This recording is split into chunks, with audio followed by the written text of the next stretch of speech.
You ask Tiger to solve. This deals with linear equations with one unknown. The final result is y equals -1. Let's solve it step by step. Simplify the expression. Convert the integer into a fraction. Combine the fractions. Combine the numerators.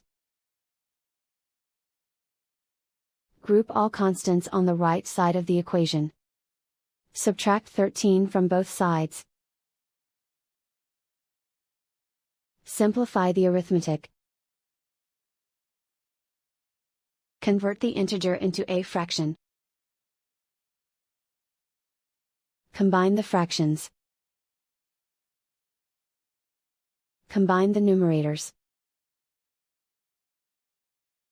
Isolate the y.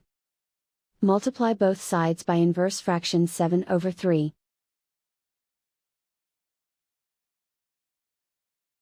Group like terms.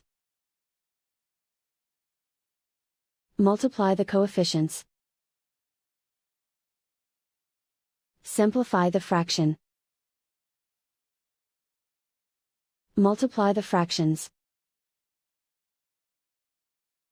Simplify the arithmetic. And so the final result is y equals -1.